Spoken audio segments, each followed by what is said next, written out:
The magic of animation. Animation is an exaggeration of emotion to elicit an emotional response from the audience and to present emotion in a fun and creative fashion. It's what makes animated cartoons like Ren and Stimpy and Batman Beyond, or for my younger audience, SpongeBob SquarePants and Adventure Time, fun to watch. Animation originally was the way for us to tell stories that would have been impossible to achieve in live action. And today, it's sometimes still the case.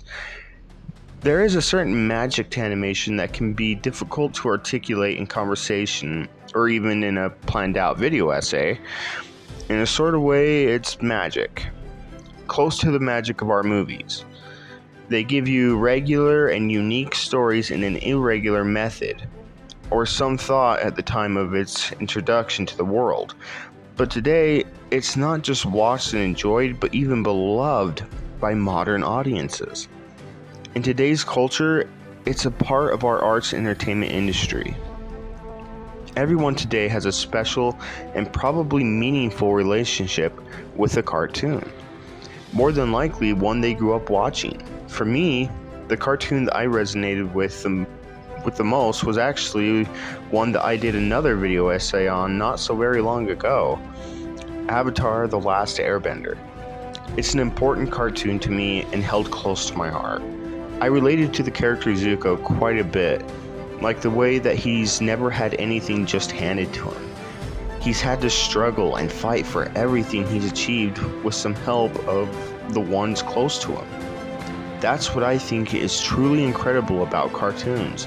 Their abilities to connect with humans on an emotional and historical level, and even be a part of our own development. They're even able to influence the leaders of tomorrow and mold their minds, which is an intensely paramount responsibility to the showrunners of our youth's cartoons. Mostly, the messages instilled in our youth are harmless ones, like stealing is bad, listen to your parents, and other meaningful life lessons. The art of animation is remarkable. Even the simple basics of what they're able to portray through 2- and 3-dimensional animated characters, it's what I call the art of overexpression. Cartoons are all about overexpression of a character's physical reactions that go beyond what the human body would be incapable of portraying. However, the over-exaggeration of a cartoon's reactions are made to represent the feelings and emotions that we experience inside.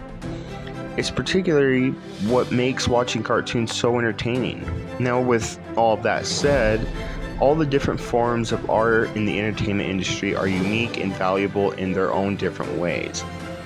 But with animation, it takes what would normally require an actor's body, voice, and face, only takes the voice of an actor, which makes each performance of an animated character a team effort between the actors and animators. That makes animation special.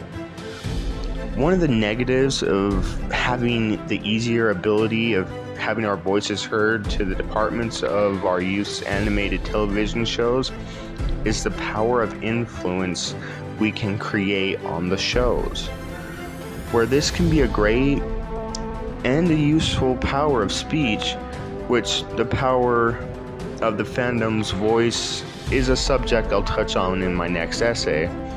It can also deprive our future generations of cartoons genres such as action.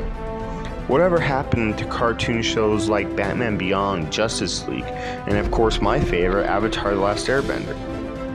I'll tell you what happened to those once beloved shows. These action-based cartoons were deemed too violent and inappropriate for our youth. Now, I don't know about you, but I never once found those shows too extreme for kids between the ages of 5 to 11, not even going back and revisiting these shows. Now, do I know for sure that this is the reason that these action cartoons were canceled or that nothing like them is made today? No, I don't, but it does seem strange that what was once aired on kids' cartoon networks are now straight to hard copy releases with a now much more violent set pieces. I hope for these once beloved action cartoons will one day make an overdue return to networks such as Cartoon Network or Nickelodeon. But until that day comes, I recommend that you introduce your kids to the action-packed adventure cartoons and maybe rediscover what made you love those cartoons too. So, cartoons are more than just something that you turn on to keep the kids quiet. Well, some of them are. In any case, the majority of pieces of art that set out to create something that they would have loved to have seen when they were the set demographic. They have the abilities to form connections and bonds with their audiences, with their characters.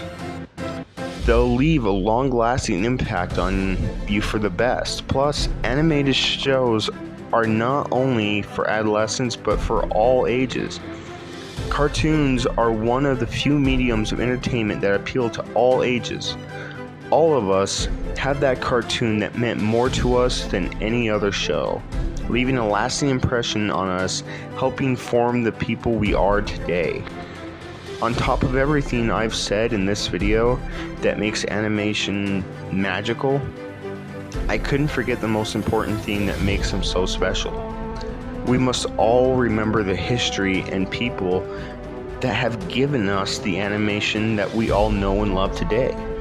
To think that all of our animated shows wouldn't have happened if it weren't for the very first animation called Phantasmagorie by Emil Cole, a cartoon that was hand-drawn in 1908.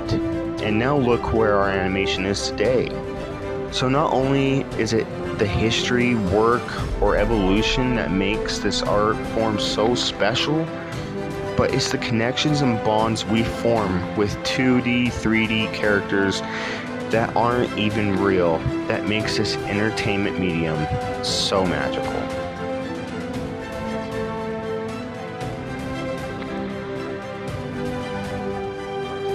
I want to thank you guys for watching, and don't forget to follow me on my Instagram and Twitter accounts, which I will try and put in the link down below.